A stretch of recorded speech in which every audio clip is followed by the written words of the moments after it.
So I kept finding ideas, and in the end, I guess I came up with the framework of feeling emotionally intense, which I felt is in the middle of many other concepts. It's like a Venn diagram where it's a trait that falls somewhere in there that captures a lot of things I want to capture. And once I put it out there, I realized, oh, actually, there are other people who felt in similar ways. Historically, people associated with autism, and now people are broadening its definition to things like ADHD and learning disabilities. I do believe that it is an innate difference, probably partly nature, partly nurture, but the way certain people are in the world, the mind, the brain, the way they are, the way they function, is just wired. They're just wired differently. And I do think it's valuable and needs to be honored, especially in a world where it's a lot about diversity. I want us to celebrate. Well, I think the world is going backward a bit recently, but despite all of that, we've made a lot of progress as a collective in celebrating diversity. And I think emotional intensity and sensitivity should be a part of that celebration.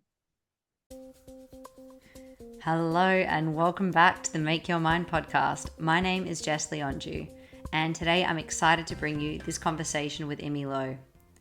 If you're someone who identifies as neurodiverse, emotionally sensitive or intense, Imi Lo's work might be an important puzzle piece for you. When I came across Imi's work, it honestly felt like a lighthouse in the dark, and I hope to see her voice amplified. Imi is a mental health consultant, author and philosophical coach who works with highly intense, sensitive and gifted humans. Her books, The Gift of Intensity and Emotional Sensitivity and Intensity, have been translated into multiple languages. Her work weaves together mental health, philosophy, Buddhism and existential thought in a way that feels both compassionate and radically clear.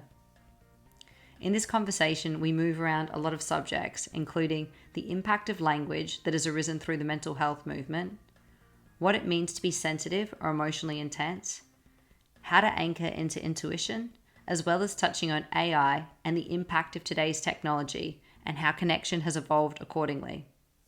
I hope you enjoy this conversation and maybe feel a little more seen for it.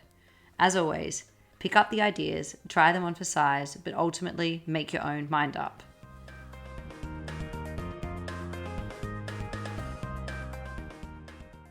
Okay, cool. Well, maybe before we jump into the podcast, so yeah, like I said, I just wanted to say thank you for your time. I really appreciate it. You're welcome. Actually, I guess this probably is the start of the podcast because I did want to say publicly, like I was so grateful to come across your website because I don't really feel like there's anything quite like the way that you frame the topics that you're talking about. I really see that the topics that you're talking about, they're so important. And I think that you write about them in a way that's very, very inclusive and very sensitive to the experiences that people are having. And yeah, I think it's so important that voices like yours are amplified because navigating mental health and sensitivity within people is such a tricky thing. And I was really, really grateful to have come across your work. So thank you for saying that. It means a lot to hear that. It's beautiful. So I guess I was really curious to understand what your journey was because I know that you've undergone such a depth and breadth of research. Could you explain to me like how you've stepped through those different processes of research and maybe what kinds of mindsets you had along the journey? Oh, gosh, don't know. I mean, I've been doing this for a decade now. So I think growing up for a long time, I felt like I didn't fit in. I was always told in verbal and non-verbal ways by my family and people around me, or at least I just got the feeling or message that I just didn't fit in, like something about me felt really odd, like I was either too melancholic or I felt too much. And even when I spoke to closest friends, it would feel like they don't seem to get the same feelings from the same stuff that I did. So I think for a long time, not only that I didn't feel I fit in, I also felt like my sensitivity and deep feelings were like a burden. Like I was always too much, too emotional, too intense. And I got told that a lot, like, why are you so intense? Very affected by things around me, even down to things like reading a novel or watching a movie would create such deep ripples in me, especially when I was younger, when I was less able to regulate my own feelings.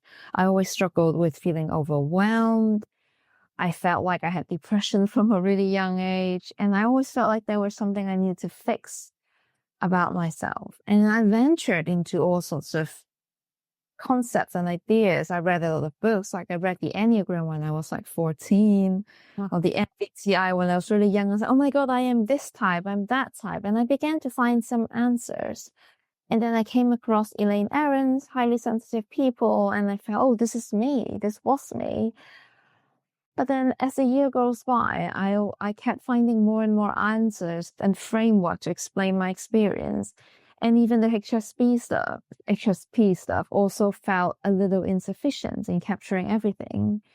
So I kept finding ideas, and in the end, I guess I came up with the framework of feeling emotionally intense, which I felt is in the middle of many other concepts. It's like a Venn diagram where it's a trait that falls somewhere in there that captures a lot of things I want to capture. And once I put it out there, I realized, oh, actually there are other people who felt in similar ways. Historically, people associated with autism, and now people are broadening its definition to things like ADHD and learning disabilities.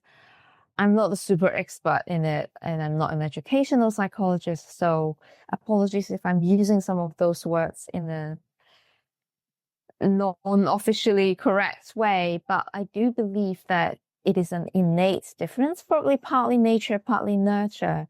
But the way certain people are in the world, the mind, the brain, the way they are, the way they function, they're just wired differently. And I do think it's valuable and needs to be honored, especially in a world where it's a lot about diversity. I want us to celebrate as well. I think the world is going backward a bit recently, but despite all of that, we've made a lot of progress as a collective in celebrating diversity. And I think emotional intensity and sensitivity should be a part of that celebration. Yeah, that makes so much sense, because that's what really resonated too about your book. It was sort of talking about the difficult aspects of that kind of a personality, but also why it is a gift and why it is something to be appreciated, even if you kind of are a bearer of some of the weight that it carries. So I felt like you really held up both sides of the coin in a really beautiful way. And I guess I'm curious, I know I reached out to you because what's been on my mind is I'm a little bit worried about the way that those terms are being pathologized. And I think your work speaks to the fact that there's like the biological and neurological aspect, but do you feel that there's also too much of a negative connotation being sort of hung over those terms? Or what's your lens on the way that we're currently framing mental health? Mental health or sensitivity? Well, that's a good point. Yeah, that's a good point. I guess my question is, do you feel like sensitivity and mental health are being conflated? The language to me feels like when we talk about mental health, it's being pathologized. And that's why I love your frame, because you're framing it as sensitivity, which isn't something to fix. It's something to, I guess, step into. How would you dissect it? I'm not framing all mental health related labels as sensitivity. There are many, many mental health diagnoses, and they're not all related to sensitivity. I mean, over time, through my own personal journey and working with others, and it's a hard one because having been told all your life that something is wrong with you is not something you can just undo. Even when no one tells you that, even when you have the most supportive family, you still somehow feel like something about you is different. See, now we're having different concepts here with mental health. I brought up neurodivergence. There's sensitivity, there's intensity. They're all slightly different, and we're not mixing all of them together. But let's focus on just sensitivity and intensity.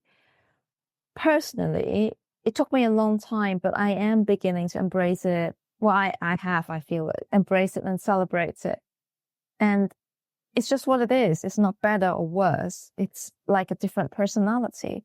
We'll try not to say this personality is better than that. I mean, MBTI is getting very Instagram popular these days. We don't see people saying INFJ is definitely better than INTJ. Like, there isn't such a thing. So I think this should be the same. There are, let's say, 16 types of personalities. Some people are sensitive. Some people are less sensitive or not sensitive in the same way. I think there's a difference between sensitivity and fragility. Sometimes people conflate them and think of them as a similar thing. I think it's very, very different. Many highly sensitive people I know are the strongest. they probably had a lot of training to have to manage their emotions from a really young age.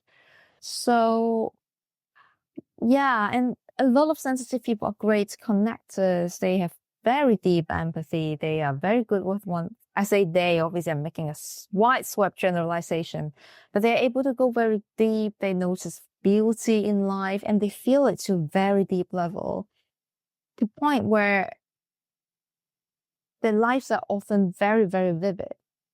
I think the trick to turn it into more something that feels more like a gift is to learn some regulation skill, is to learn to have a better relationship with themselves, is to learn to manage the emotional ripples, not to erase your emotions, not to become an unfeeling, numb someone, which some people do in order to cope with the sensitivity. I know I've been through a phase in my life where I just try to switch it all off. And no, I just felt dead. And I do think a lot of people very sadly have resorted to that. But learn to manage and regulate their emotions and swim in the water of it without feeling like they're drowning all the time. Then they will embrace it. And then they will embrace the empathy, the creativity, the fact that they see they see things that others may miss and use them and notice the nuances and notice the details in art and music. If they can channel it into something more like their vocation, I think that would be even more wonderful. But not everyone has to do that. Your book breaks down some really clear ideas that people can use in terms of self-reflection and tools that they can use. Could you share those with people? Like, what are the things that people could step into if they are trying to, regulate themselves or be able to be more open to their sensitivity? I'm not sure. I wrote the book a while ago. I'm not sure which tools you're referring to. The ones that really struck me was you've got some really beautiful journaling prompts in there, but then you also actually spoke about listening and trying to find like a safe person to share your experiences with, which I thought sounded really special. Yeah, not everyone has the luxury of finding that person, but ideally that would give you a very great space and what we call psychologists call a corrective experience sometimes, where when you had a lot of trauma in your past, having an opposite experience that gives you the opposite of that is very healing. And they also say in therapy where a relational wound could only be healed relationally. So the most powerful healing, let's say you've been wounded by your family of origin, the way you were spoken to, having a different father or mother figure, like a therapist or say friend, that gives you an opposite experience in a good way, is very deeply healing. It's like giving your brain a different experience. So that's what you might be referring to. But to try and answer your question, maybe I will offer some themes. Firstly, I would want to say to people, you're not alone. That the fact that many people online are saying things and people buy this book and it gets to be a book is because there are others like you. It may still remain a minority in the general population, but you're not the only one. So many people feel that their sensitivity is a problem, especially in a world that really is plagued by productivity, the need for productivity, capitalism, toxic masculinity, bottling everything up. Those values are still there. I think we are beginning to talk about these things more and more, but it might just be the circles that I hang out with. And I think in the general mass consciousness, a lot of those covering it up is still going on. The thing that does worry me at the moment is I keep feeling like people are labeling themselves with having ADHD or autism or anxiety, but I don't get the sense that the conversation and the emotional unpacking is happening.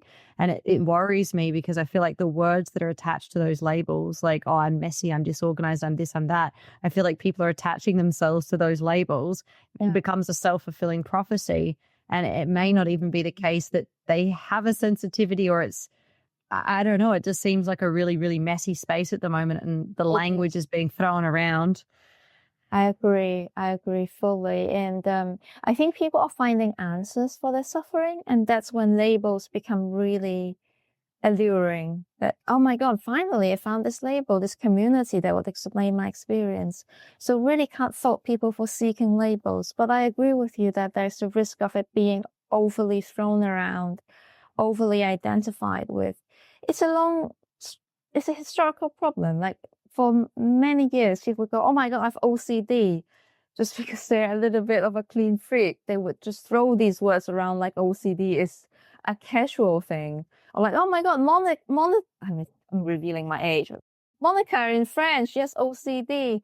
Well, I think it's a little more complex than just wanting to organize your living room or pick up the garbage on the floor. It's just the danger with this is it gets diluted and it becomes counter discriminates at the point just because, it loses the respect that it warrants, the seriousness of it. And it becomes overdiagnosed to the point where people don't see it as seriously anymore. Is that what you might be pointing to as well? That it's just overly thrown around and everyone is attaching the label to themselves without going through a more rigorous process?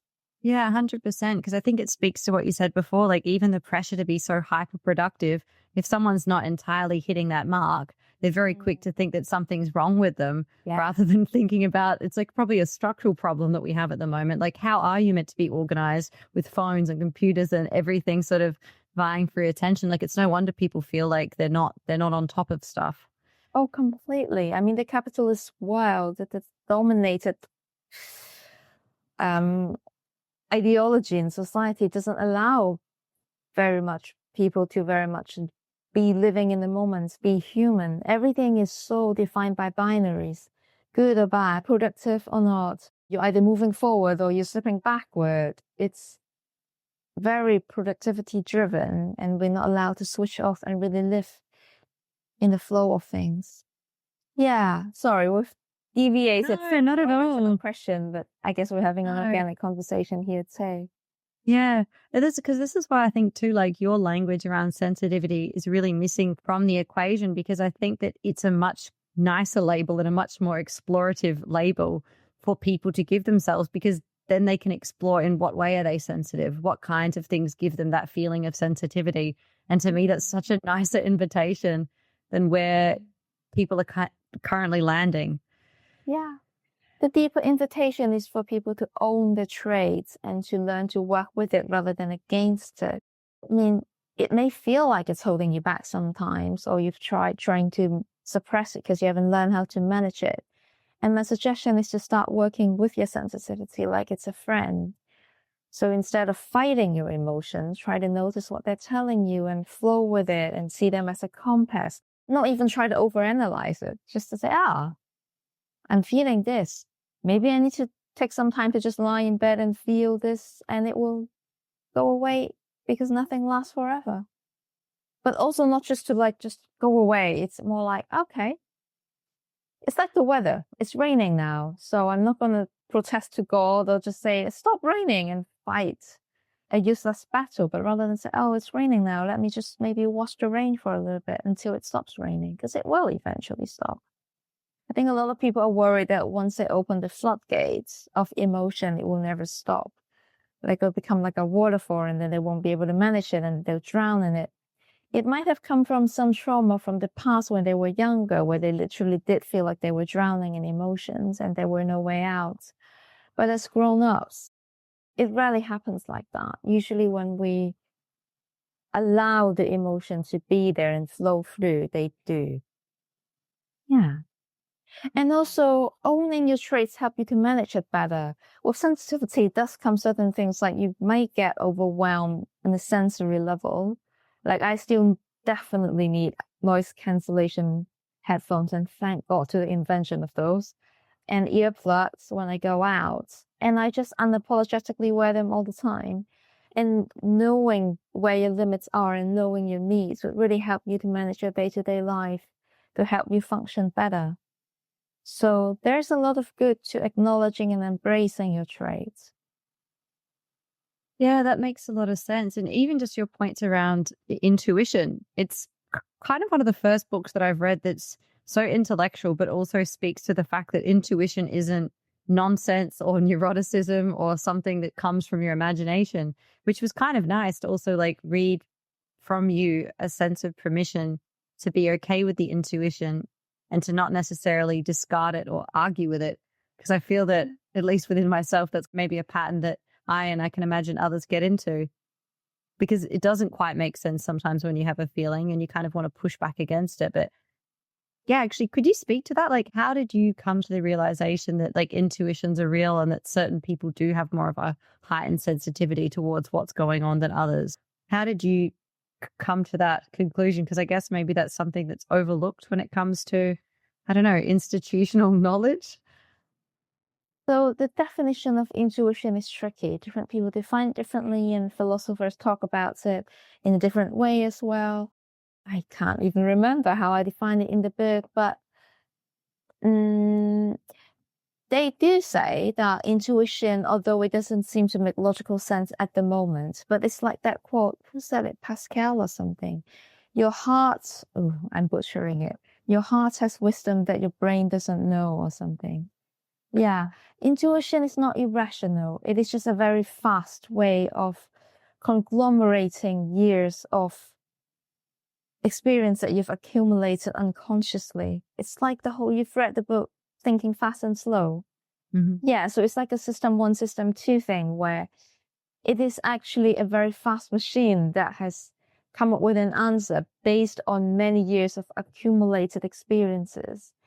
So it's not baseless. It's just that at those moments, you couldn't figure out all the threads that had led to that answer, that's all. So there is that. And then when you said interpersonal intuition, that's when you feel like something is icky. That's, I think, a lot of people discard because they feel like, oh, it's not nice to think of it in this way, or like they resort to very black or white way. Oh, this is my teacher. They have to be a good person. This is my friend. Why would I feel icky in their presence? But there are lots of unconscious forces going on that we may not want to see at the moment. For instance, our friend might, because it's easy to put people in categories and think of things in a very binary way, like it's either a good person or bad person, is that a good friend or bad friend, when actually people are complex. We can love someone and be angry at them. We can absolutely be supportive of someone's success and be jealous of them. I know I feel that towards my friend. Like I genuinely think, oh my God, they deserve everything they've worked so hard for. And I feel a bit intimidated sometimes, like, oh, they've done these things in life. What have I done? So these things are mixed, like even towards people we love, like family members. We love them, but we could be angry at them. We could be resentful. We don't want to be around them sometimes. So there are nuances. How this ties to intuition is when we get an intuition about something not being right, it might be useful to honor them.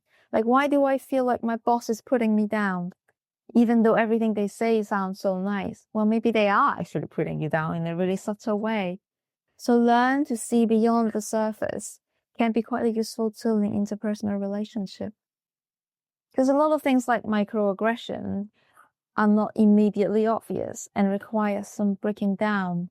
And that first requires to honor your feeling and your instincts. Like, oh, something about this room doesn't feel quite right. Something about the way this person speaks to me just doesn't feel quite right. Or everything seems so nice about this person. I don't know what's wrong, but every time I walk away from an interaction with her, I just feel like a smaller person. And sometimes it is not because of that person. No one is, usually actually, no one is at fault. It's just a dynamic. But it does warrant a deeper exploration rather than immediately dismissing it as, oh, I'm just being oversensitive. Stop thinking. See, that's a dominant narrative, isn't it? Don't overthink things. Stop thinking. You're just oversensitive, when actually maybe there is something in there that would be useful to explore.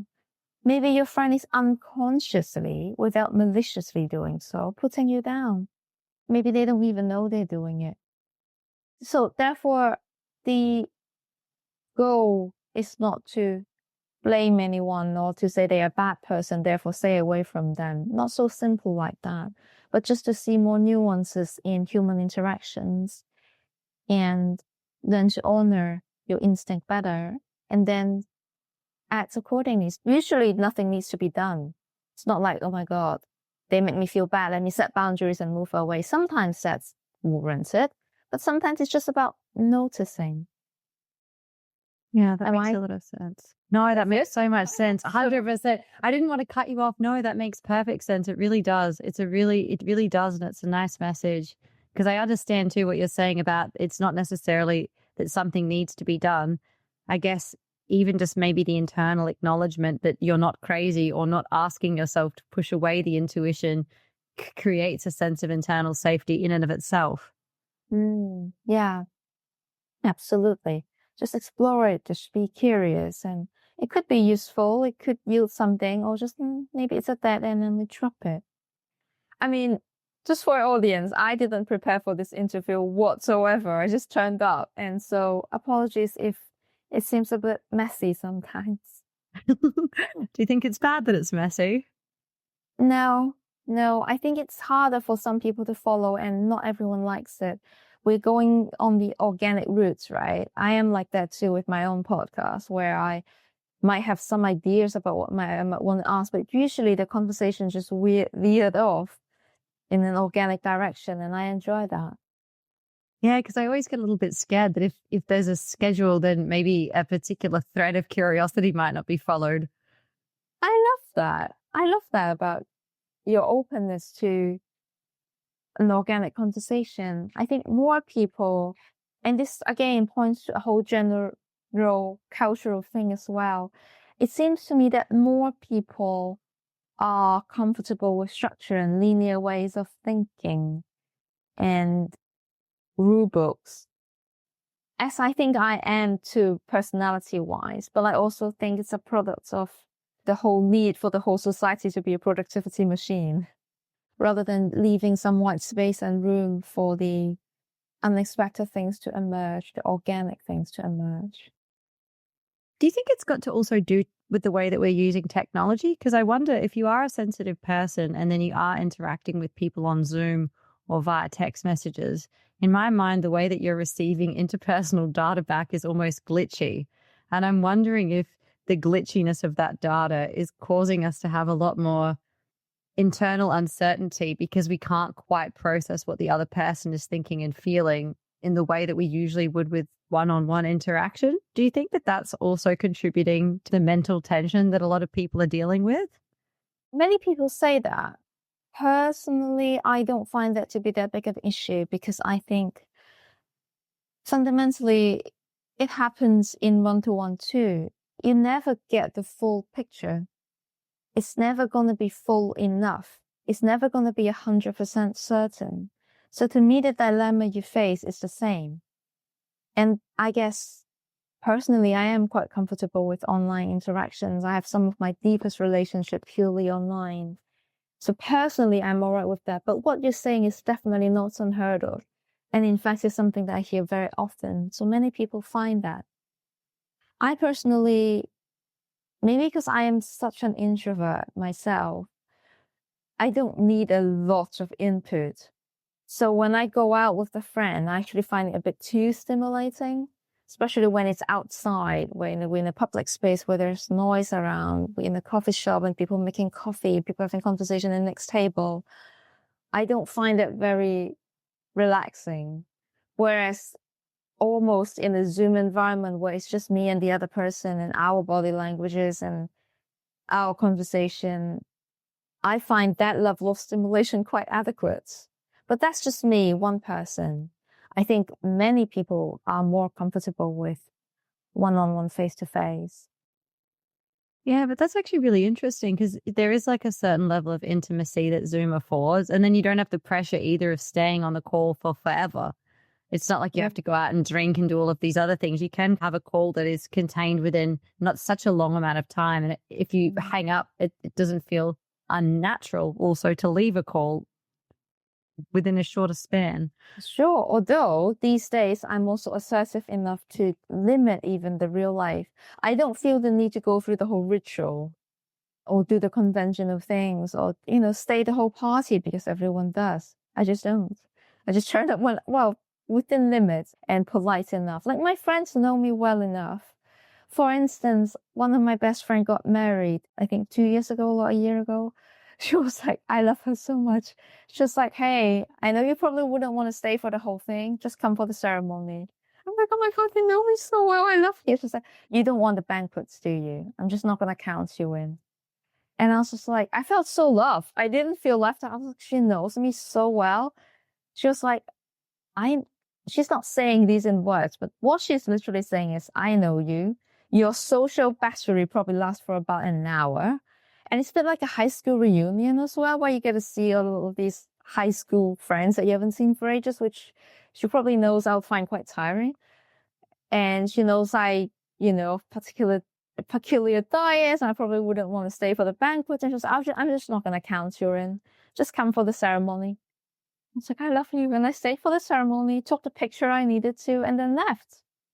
That's no nice. one's offended. No one's offended because they were just like, that's Imi. That's her. But That's it took time. It took time. I would imagine maybe 20 years ago, I'll be like, okay, everyone stays for the whole thing, and so I have to.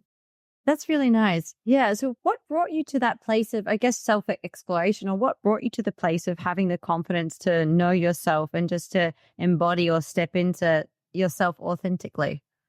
What I would suggest for people to do is to test it out in safe water, little by little. And then once they get the reward, like this is a huge reward for me of feeling so seen by my friend, of getting that gentle, I know you. That is really, it made me feel deeply loved and seen. And once you get the feedback in that way and it feels so good, it will reinforce the loop. It will help you do it again. And then you eventually realize it's not so scary. Makes sense. That makes a lot of sense, actually. Little by little can build up strength. And you don't need to please everyone and makes everyone feel very comfortable by not having anyone. I'm not hurting anyone usually, right? When I leave a party early or do something that is authentic. But like, for instance, I walk out of the cinema very often because I just think like, well, if I don't like this already, forget about the sunk cost, I'm just going to walk out. Like, I'm not hurting anyone, but it kind of takes time to be okay with doing the unconventional thing. Yeah, it makes sense. And I guess the upside too is you're inadvertently giving people permission to do the unconventional too. Yes. And I would encourage people to honor themselves. Not necessarily doing the unconventional thing, but just do the honest thing, do the authentic thing within reason, with a healthy balance of public interest, but be authentic. And I wanted to ask too, so you've spent a lot of time, you have a master's in Buddhism as well, and then you've also stepped into Stoicism. Can you explain to me why you chose those two paths in relation to the work that you were doing? I'm coming up with a third path as well. Recently, I'm exploring Taoism and also some Western philosophies. I don't know. I guess I'm just drawn to them. With Stoicism, it's coming a bit, well, actually both. It's a bit problematic where there are lots of watered down self-help books. Within the academic circles, those get a lot of criticisms. But I would admit that my initial venture into these philosophies were probably also through those online influencers and watered down self-help books. And then you go deeper and deeper. I don't know if I have a very deep answer to that, rather than I just resonate with them and I find them helpful, especially when I couldn't reach out to my therapist. I guess back then you didn't have ChatGPT to talk to, so I resorted to talking to ancient philosophers to find answers to my angst. That's a good answer. I like that. But actually, now that you brought up ChatGPT, could you please tell me, how are you interacting with that in a therapeutic sense? Because I've been playing with it myself, but I'd love to know what you're doing. I'm not sure I'm doing much with it. You mean with my clients or just myself? Oh, either. I have experimented with treating it like a therapist, like everyone else do. Not like a therapist, but I have tried to put in my more human dilemma and ask it what to do. I know it has come a long way. At the beginning of it, it does come up with answers that pisses me off. I don't know if I am informed enough to form any opinion on it yet. I do think AI ethics is a serious thing that we need to think about. I think people split into two camps of either AI being good, that it is accelerating human progress or it being a scary thing that will take over human. I don't know where I stand, but I think I lean on the pessimistic side. I really don't know where it's going. I am relatively pessimistic about it not replacing human. But personally, when I try to treat it as a therapist, it's really not the same. I do think there's something irreplaceable about a human coach, therapist that offers a deeply corrective experience that AI doesn't replace. I also think, this is just me forming a new thought and I'm speaking with no basis, but I think there is the danger of dependency there. Because with a human, you can't control, like even with my therapist where I had worked, my late therapist who I've worked with many years, it's another human. However authentic I am, I can't control what they say. I can't control them, right? With AI, it's not like you can control it, but well, number one, it's always available. Your therapist isn't. There's boundaries in there. You need to respect your therapist. But with AI, you kind of don't.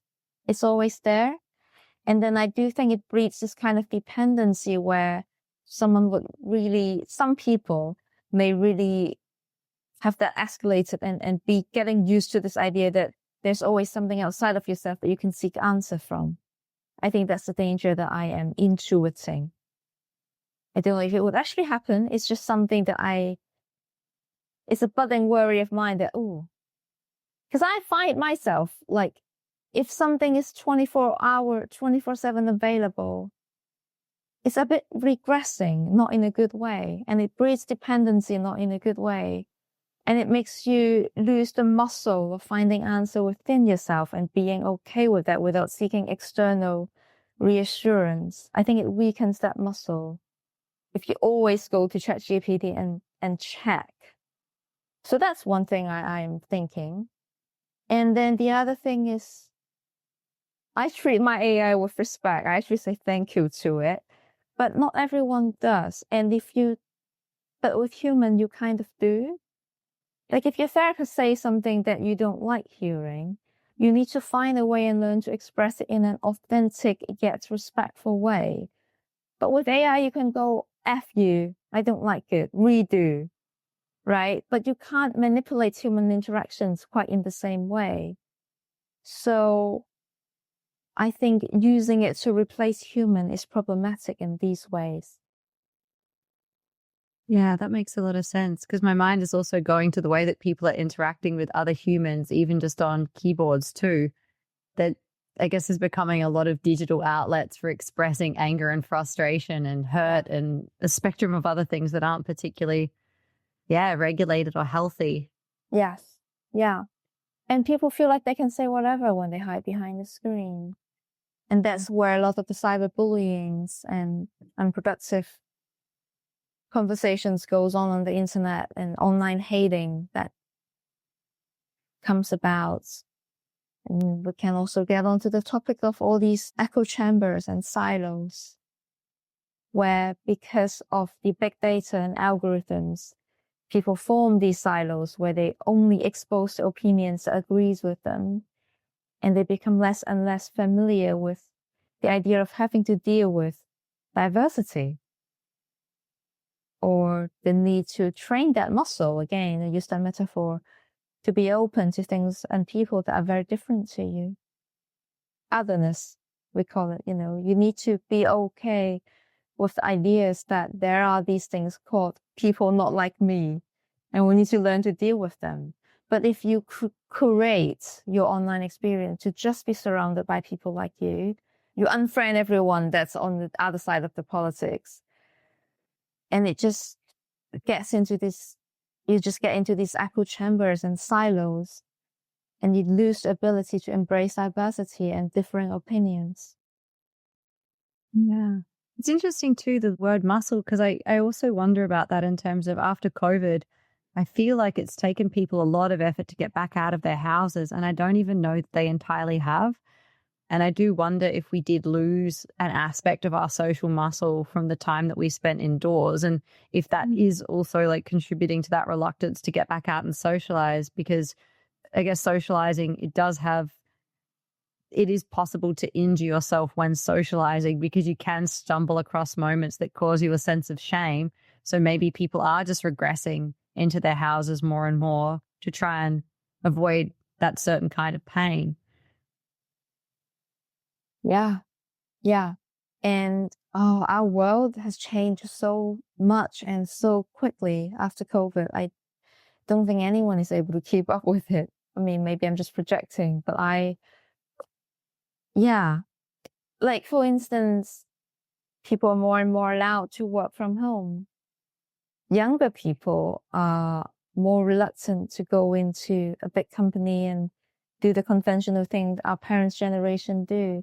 You know, many young people just want to be these things called slashers, and they just want to work for themselves. They just want to become another online influencers, which is great. Like, I really celebrate entrepreneurship, but I guess I'm echoing with your points there that we have more and more structures that supports that kind of individualism rather than structures that quote unquote forces us to be in a group and to interact with others, which I made it sound like a bad thing, but I'm not sure actually. It could be where we're evolving and we will find a way through it. I just don't know. Things are changing so quickly. Yeah, like how do you see religion? Because I often think about religion as an institution, which obviously has like a lot of problematic aspects, but then it does, to use your word, like it did force people to come together. Do you see the sort of step back from religion as something that's impacting this? I guess it's one of many things, but Completely. yeah. I mean, many years ago, Nietzsche talks about God being dead, right? And he didn't mean it in a literal sense, but what he's referring to is the fragmentation of society once religions and religious institutions have lost its authority as the authority. So the world is become a lot more unstructured and without a grand narrative that is prescribed and that everyone does the same thing at the same time and all these rituals that we engage in, it is a lot scarier because people really need to take ownership of their lives and decide on their own values then. And it is messy and chaotic. And if we also don't have the best family environments that helps us, that guides us to find our own authentic values, we get very confused. And that is not very good for mental health, especially before we find answers for ourselves.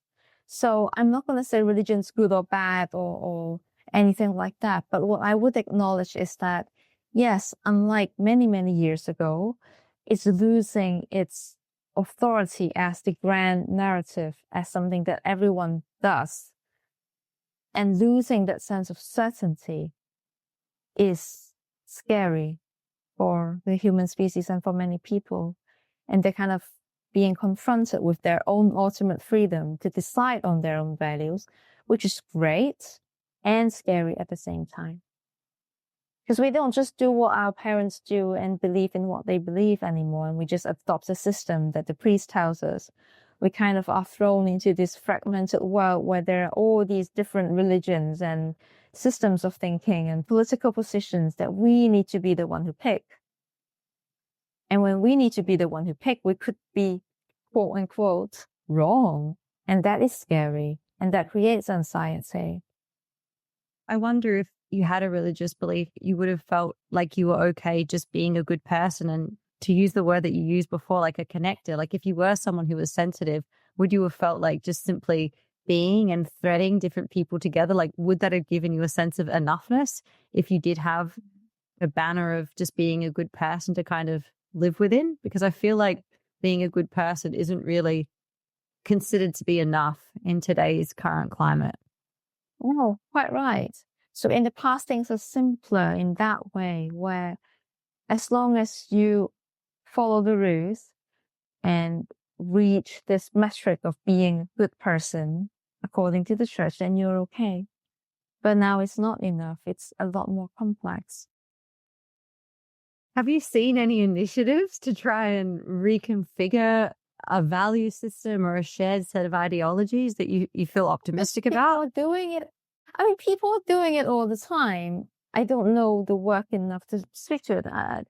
Jordan Peterson seems to be creating his own form of kind of structure that people are. We can't even argue that most people who write a book or come up with something are trying to come up with their own. No, maybe not. I ask your question again because I'm not sure I'm answering it.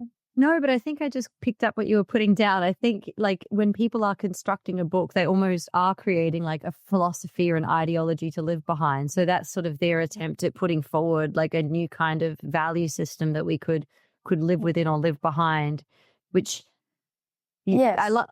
Yeah. In a way, yes. But the difference, I guess, is, for instance, when I never had the ambition to dominate the world. All I wanted to talk to are the small group of people, however small or big they are, it will be organic, that resonates with it. And if you find something helpful, then cool. Like, people do want community and they do want a sense of identity and an ideology. I guess I never have the ambition to be the builder of that. I don't want to start my own thing. It's just, if you find something useful in this, great. And I always say to people, pick up what's useful and drop the rest, exactly because I believe like when you write a book like that, or when you throw a lot of ideas out, not everyone needs to or will resonate with every single one. And I don't have the ambition to form an ideology where people subscribe to in that kind of way. I just want people to pick up what's useful. Like, for instance, people come to a website and they see all these kind of categories. I don't really want everyone to go, oh my God, every single label is me. I can resonate with this. No, just pick the one that is useful and then take something away and then go find the next thing that might be useful to you. And then form your own. That's what I would want to see, rather than creating another thing where people subscribe to fully. But that's just me. I think some people have the ambition of creating that kind of community, and good for them. And people do find that kind of system helpful too. Yeah, but that's really interesting what you're saying. So it's almost like the process of finding things that resonate with you, consuming and understanding those things, and then creating as the next piece in the cycle. Like that's kind of a bit of a catalyst of feeling like you're anchored into something. So it's maybe not like a physical community, but maybe it's like a conceptual community. Yeah, yeah. And maybe I'm just speaking out of God knows what. And maybe in today's world, we need to not just belong to one community. Maybe we can have a few. Like, maybe I could have a community where a book club and a film club, and then I have an Enneagram. I like the Enneagram, an Enneagram interest group. So these are all these pieces that make up who you are. And it's maybe healthier that way than to say religion, like, okay, I just have this one community that encapsulates everything I am, and everything that is said in the holy book captures everything, and everything has to be right. Like, maybe it's messier and more fragmented, but more appropriate for the world we live in today, maybe, because there are different parts to you, and you can find communities to feed each pockets of them. Makes sense, because then I guess too, you also can't bypass individual discernment, because there will be moments when one community might be in conflict with the other, and then you must feel within yourself, you must feel into your intuition and decide what it most aligns to you. Yes, and then you need to train the ability to discern and to keep going back to yourself and seeking answer from here rather than waiting for someone to prescribe something to you. Which is a hard thing to do, especially when you have a not very supportive childhood where you were constantly criticized for not doing the right thing. Yeah, it was really, interesting when you were breaking down the developmental stages and how that has such an impact on the way that you form. Would you mind speaking a little bit about that? It's a difficult question, but like, what is the influence of your parents on how your sort of psyche develops? That is such a big question, though. I've written another book about it, so. People should definitely read your book, though. Really, in the next year. So if you fantastic. in different ways. I mean, there are different kinds of childhood developmental trauma. So I really can't capture it all in one podcast discussion. But I mean, let's say if you have a a bullyish parent, and these are false distinctions because people are never just one thing. But I would try to break down their behaviors and put them into boxes so we can start thinking about them, when in reality, of course, they're always a mixed bag and it's complicated. For instance, we may have the archetype of a parent that's like a bully, a narcissistic bully, or we might have a parent that's very dependent, where they're emotionally immature, so the roles get reversed, where you're more like the parents and they acted like the child. And all your life you feel like you've just like brought your parents up. That's called parentification. There's another kind of trauma. There are parents who are just abandoning and absent, usually because they might be dealing with their own things. Maybe they had depression, and maybe they are just immigrant parents who are very busy making a living and have no time for you and your development and your emotions. So usually it's not because they are malicious or they're bad people. It's usually because they carry their own trauma and they have their struggles. Sometimes it's no one's fault. So all these different dynamics might create different kind of outcome and affect you in different ways. For instance, if you've grown up with parentification, where you had emotionally immature parents who rely on you, you may feel the compulsive need to always be rescuing others, to always be caretaking others, and to deprioritize yourself. That might be one outcome.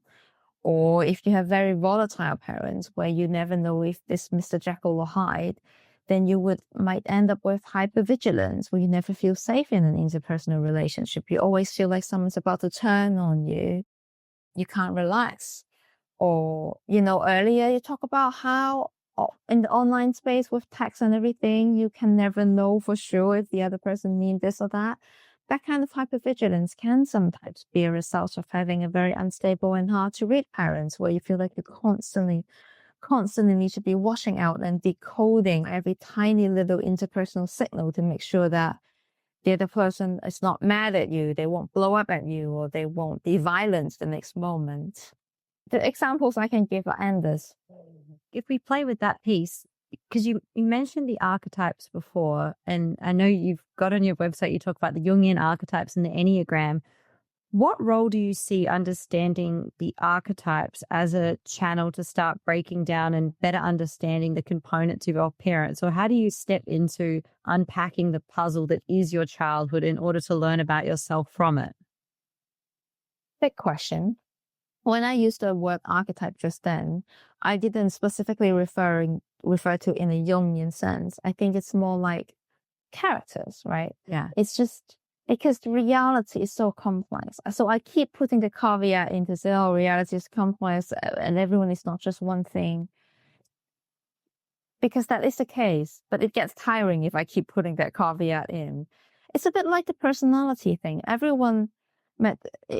People sometimes get the misunderstanding that it's a bit like putting people in boxes. Like, oh, if you're this type, then you're just this type. When actually, no. All of us are all types. But there might be a dominant function and a less dominant function, that's all. All of us are both introvert and extrovert. All of us are both S and if we use the MBTI or if we use the Enneagram, all of us are everything. But there might be a dominant function that defines us more in a way.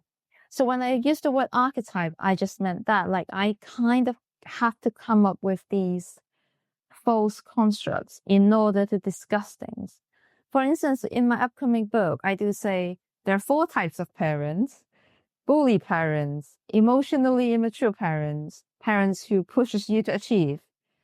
As if they are these caricatures, that's only one thing. But the reality is not like that. But I do need to do that in order to just talk, to have a discussion, to categorize things, to organize things so it gets easier to be digested. I don't know if I'm answering your question, but by organizing things in these ways, we have a tool or framework to better understand our experience. And that's always helpful because that helps us make sense or what we're struggling with it without over blaming ourselves or assuming that it's because of some fundamental flaws of us. We begin to see that, this is a trauma reaction. It's not a be or end all. There's hope. We can change this. We can heal from this. I'm hypervigilant not because, I'm just an anxious person. That's the way I am and I'm doomed. No, it's probably a trauma reaction that we can heal from. No, that definitely does answer my question. It's a very useful lens that you're putting around it too. Because I do often have a conversation with people around what is the purpose or the point of personalities or understanding things like the Enneagram. But to your point, it's useful to have, I guess, maybe like a jumping off point for consideration from, because otherwise, if everything's completely open, then there's almost like no language to observe from, perhaps. It is the middle ground. Yeah. I both love and hate these categories because I really think people get into the misunderstanding then there's just this one box and then it defines you fully. But it really isn't the case. And then it gets so tiring and wordy when I always try to put the caveats in, like I've already done many times today. But it's interesting though, because I guess I think it's really important because I guess what concerns me is I feel like we are getting very polarizing in the labels that we're using, but we do still need to go into those spaces of self-inquiry. So many people are using the term narcissist at the moment, which is a little bit scary because I don't know, my understanding, at least of narcissism, is that person might have parts of them that are very maybe arrogant or overconfident, but then they've also got very insecure parts as well. So it's not even the case that they're one way and not another way. But I don't even know if that's being understood. I know it's complex. And I think what's not happening in the conversation is also that there is such a thing as healthy narcissism too. Psychology, where you do need to have some degree of healthy narcissism in order to function. It is complicated. Yeah. I wanted to ask you too, it's not a very smooth entry into the question, but you spoke about this concept of positive disintegration. I'd love to hear you break it down. I'm not the best expert on that concept, but it is a concept that is more relevant to people who identify themselves as gifted, or maybe intelligence is a narrow measurement of giftedness, but there's a whole community of people who feel differently where the label gifted, although it's a loaded term, fits. And it's by a psychologist whose name I could never pronounce, Dabrowski, positive disintegration. I quoted it as a useful and relevant framework because many people find utility in it. Also because it does reframe a lot of the chaos and internal turmoil that you experience in a different way. It is a process of chaos where everything feels not right, but actually you're trying to transcend and push through to a higher place. There is a deepening incongruence that you feel between your behaviors and who you ideally want to be, and the incongruence is wearing on you. That is painful to feel, but it's not a bad thing because it means that you're probably breaking through to the next level of becoming the best you can be. Some of the key features is you would feel huge inner conflict, this tension between what you feel you should do and what feels truly meaningful for you, for instance. So there's that, like how we talked about earlier, of following society's scripts versus finding your inner truth, right? And then the reason why it's called disintegration is because it involves a whole process of breaking down the old structure, breaking down what they call the lower self, the old habits of social conditioning, the shallow goals that no longer serve who you're becoming. And this can feel like you're losing your footing and questioning absolutely everything you knew, which isn't a scary place to be. But then if you can break through that, then you get into a higher you, a better you, no, sorry, I really don't like the word better, but a more authentic you. Yeah. Yeah. So the moment feels like intense self-doubt, guilt, fear of judgment, existential questioning, heightened emotional intensity, feeling like you're in this liminal space of in-between chaos. But if you can really reframe it and see it as growth, then you do get to become a more authentic you. Yeah, I think it was just another moment that I really loved, because it was another moment where you really highlighted that there's almost purpose in the pain, or that not everything it's not necessarily something to turn away from. There is growth and there is expansion and there is color in the aspects of, traits of personality that might feel difficult to manage sometimes. I think it's just special. Yeah, because you disintegrate and then you rebuild. I don't know if that's what Dabrowski said. I never really read his full book. The primary text is a bit scary. I read a little secondary resources and I talk to people around it. I probably read it once or something, but I cannot remember any of it. But it is a useful idea and concept. And again, if you find resonance and utility in it, use it. If not, drop it. I wanted to ask, do you do work with groups of people, or how could we bring more people into a space where they can go through processes of self-inquiry with you? Because it stood out so much to me, the chapters that you brought people through in the book, and I thought they were a really special threading of concepts and ideas. Do you take people through things as a group, and would that be something you'd be interested in doing if you don't already? Good question. Many people have asked me that before. Many years ago, ancient time, when I was a therapist working in the hospital, I have done group therapy. I don't like or dislike it. I don't think it's just not what I choose to invest my time in doing. That's all. And I also do not think it's my biggest strength. Some people absolutely love groups. Some therapists just thrive on it. They're group analysts. And I guess I'm just not that. Maybe it's got something to do with me being an introvert. I don't know. But I enjoy one-to-one more. So there's no deeper reasons to not doing it. I do think it will be a great thing to do, and it will probably serve many people. I mean, I have also explored things like coming up with an online course or things. Yeah. Does your work in a course? Well, people have suggested to me before. Some people even say, oh, it's a great way of making money or something. Like some years ago, it was quite a popular idea. I've reached a point in my life where, within reason, I really just want to do what I feel be most comfortable with and go all in on that. What's his name? Something Silver. Okay, not me, but someone had a phrase called, if it's not a hell yes, then it's a no.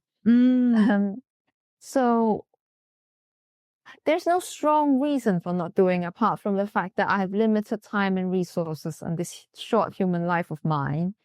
And I have invested it in doing one-to-one consulting at the moment, with a passion in giving it a philosophical blend. And that's what I'm focusing on at the moment. And the book is full. That's all. But I do definitely see the value in it. People have asked me that before. I think it would be a great thing. It's just not within my capacity at the moment. That's all. It's also not a forever no. It's just what it is right now. Yeah. Well, that makes nothing more profound and deep to that, really. Apart from, I wish I could do all these things if I have 72 hours a day, but I hardly get enough time for my own sleep. So yeah, something I just can't do right now. And it may be that I'm not the best person. Maybe someone will be stronger in that arena, and maybe they should do it rather than me occupying a space. So I'm not good at it with everything. I'm only good with very specific things. Oh, I'm sure you would be good at it, but your answer is extremely authentically aligned to everything that I see to be your philosophy. So it makes perfect sense. Oh, thank you for saying that. Oh, yeah. Well, so thank you so much. By the way, so are you. I only have a very brief look at your work, but I also love, that's why I say yes to this. I really like the work that you're doing and how it is a blend of art and concepts and intellectual engagement and your sensitivity. Oh, thank you. I appreciate it. I really appreciate your time. I was incredibly grateful that you agreed.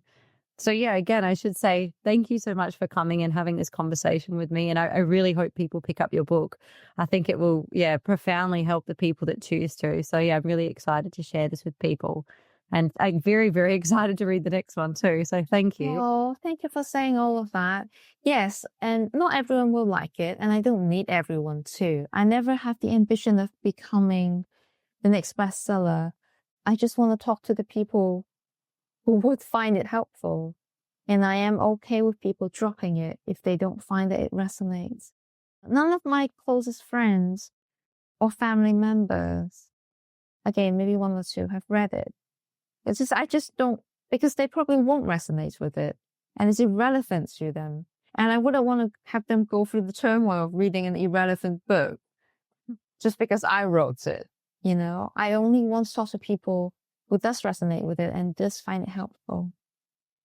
Yeah, that makes perfect sense. Well, if you are someone who identifies, I guess, as sensitive or has maybe been given the label of neurodivergent, 1,000% say it's for them. Well, not that I can say that, but yeah.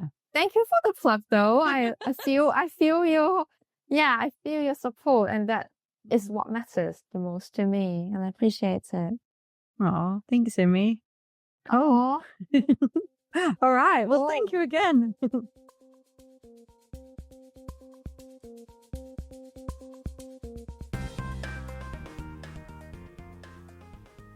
Okay, so that was the conversation with Imi Lo. Thank you so much for listening.